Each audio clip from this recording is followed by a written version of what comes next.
Hello ladies and gentlemen, I am Mr. Blubberbutter, and look, I'm actually going to jump straight to my conclusion first, so anybody who doesn't really care about the rest of this video can get the gist of it. As a longtime fan of the first 3 Paper Mario games, I absolutely love this game. You should definitely play it. But, and this is a big but, context, the combat still sucks. True, it is better than Sticker Star and Color Splash, but that's not a particularly impressive feat.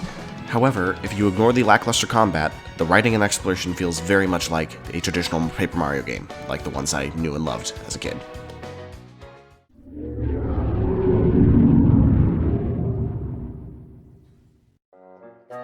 Okay, so this video is a little bit late. I am getting over the flu, you can still kind of hear it in my voice, and I haven't been able to record the audio for the last 4 days because of that. That said, I did 100% this game, and I actually recommend you do as well, and I don't usually. Typically speaking, 100%ing a game is only for really big fans of a specific game. When you fully complete a game, you are often forced to go through some particularly difficult challenges. These often require perfection from the player, and when you need to be perfect, it's a lot easier to see a game's flaws. In this instance, however, my appreciation for the game actually grew going through these challenges. For the most part anyway. Shy Guy's finish last was obnoxious. I literally spent about 3 hours trying to finish that beautiful minigame. But I'll get more into all of that. For now, let me just give you a really brief Paper Mario history, or overview, for anybody who hasn't followed the last 5 entries in the Paper Mario series. This video isn't really about those games, but I need people to understand Mario's roots.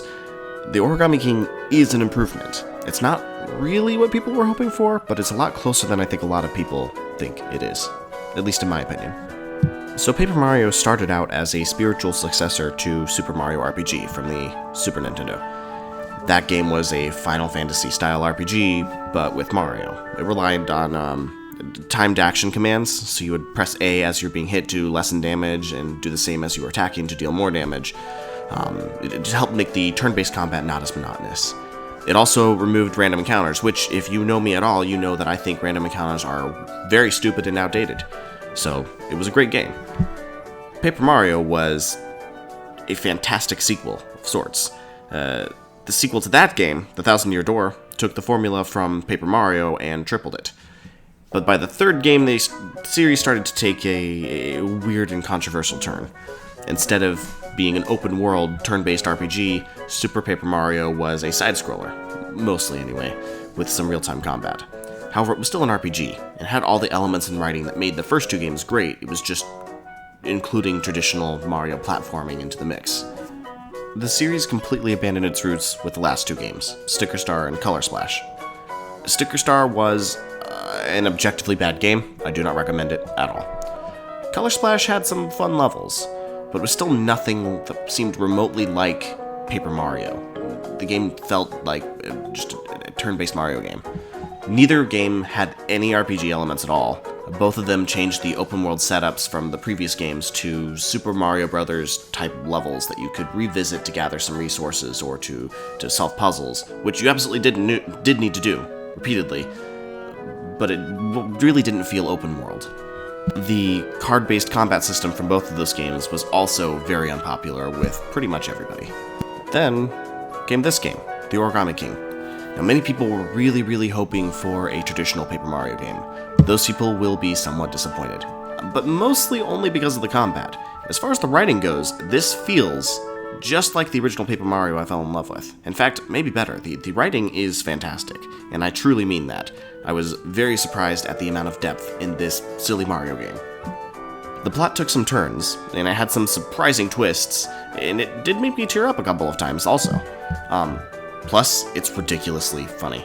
Not in the typical silly dad joke-based humor that you would usually expect from kid-friendly RPGs either. I legitimately laughed out loud at some of the jokes and situations in this game, and the game oozes charm out of every pore. They have fleshed out Toad villages with individual Toads and their own personalities. This is great. That was my favorite part of the first game. They also brought back Bowser's minions as talking NPCs, and that's another nice thing that they kind of dropped from the last few games. They even had some side quest type things to help flesh out each town and various NPCs. Kind of. There really aren't a huge amount of actual RPG side quests necessarily, but they did kind of interweave the collectibles with side quest-like interactions with NPCs, to give off a similar vibe anyway. It's a little difficult to explain if you haven't played it. For example, there's a Sniffet who is trying to get you to launch him off of a seesaw. And when you complete this request, he knocks loose an origami toad that you then save as one of your collectibles. I think there are 400 of them. Things of that nature. Speaking of collectibles, there are lots of them. They're closer to Color Splash in that regard. You fill in holes with confetti, kind of like the colorless spots that you filled with paint in Color Splash. There are also kidnapped origami toads you must rescue, and they also count the hidden blocks that you can find, which they give you various rewards, equipment, or money.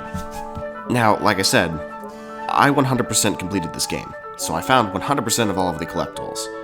I noticed in some of the early reviews that people were saying the collectathon elements were a little bit tedious, and that is true. Some of it is, and some of the exploration is simply walking into a room and hitting each and everything with your hammer and hoping that something gets knocked loose.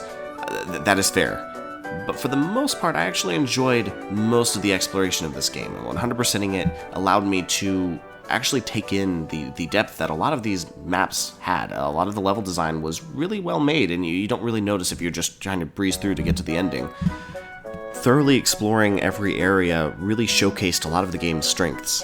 Yes, some of it was tedious, but you kind of miss a lot of quirky, charming interactions if you aren't trying to complete the side content.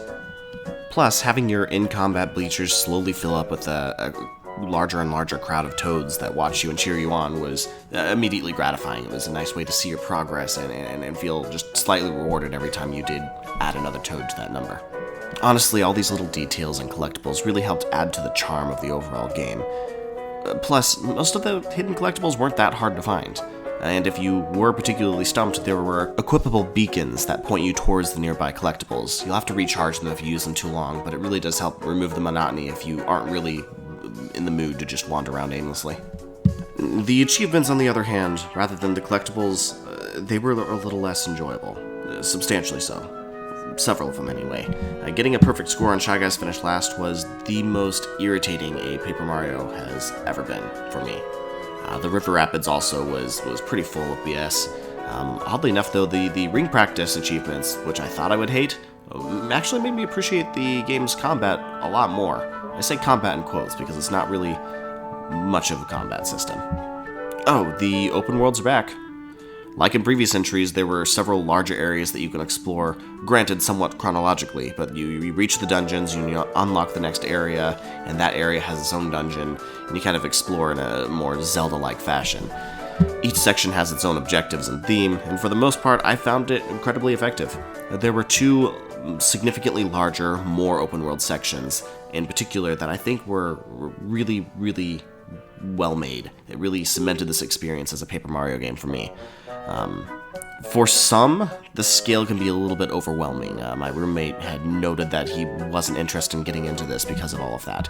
But for me, it felt like it was a more legitimate RPG because of this. And, I'm used to playing large JRPGs, so I was actually really surprised to see a game of this scale.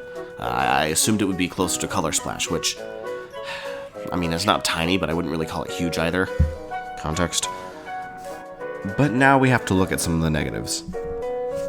See, Paper Mario has always been a more easily accessible RPG of sorts. This game mostly follows suit, minus any RPG elements at all.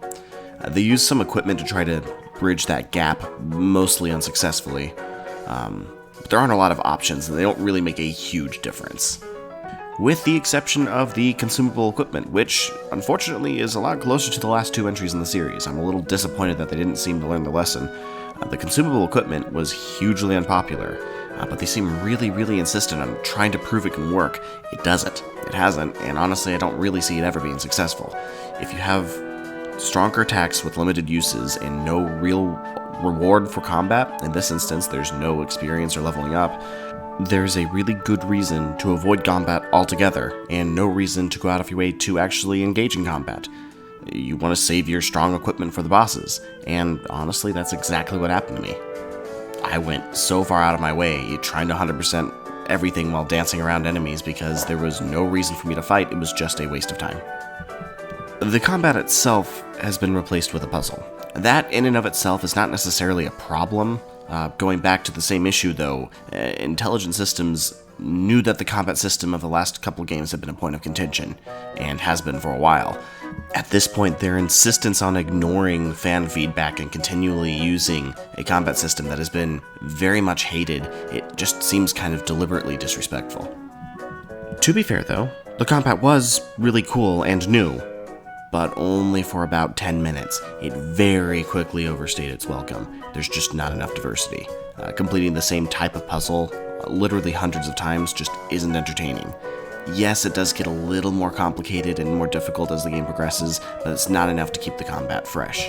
And plus, honestly, it's not really that challenging. The vast majority of the time, it's very easy to complete, even with the time pressure on you. If you are playing correctly, the enemies are supposed to be defeated in a single round without enemies getting a single turn to attack you. They only attack you if you mess up. That said, that brings me to another point. It is both simultaneously way too easy and somehow way too punishing. Whenever you do fail, enemies often deal massive amounts of damage. Then again, they do have benches which replenish your health, and those are very common, and they have a lot of healing items, so maybe it's more of an illusion to punishment than actual punishment. One of those things where they want you to feel like it's difficult without it actually being difficult.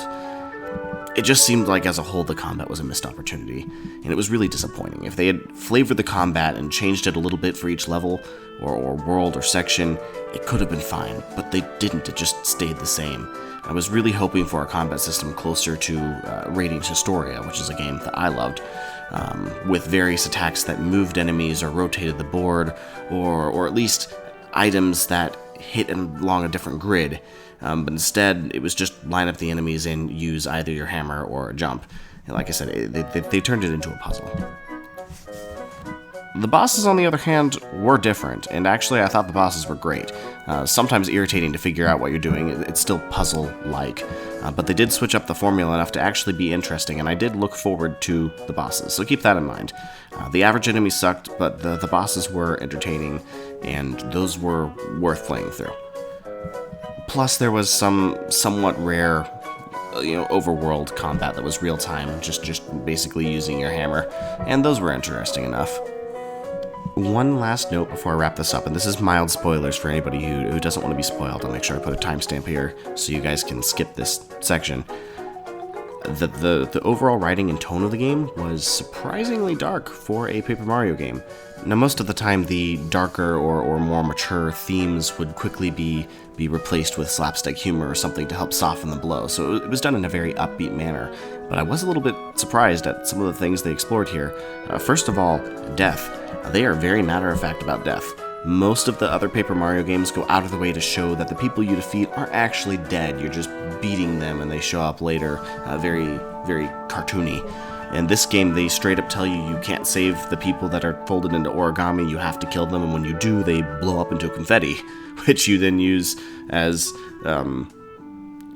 ammunition of sorts.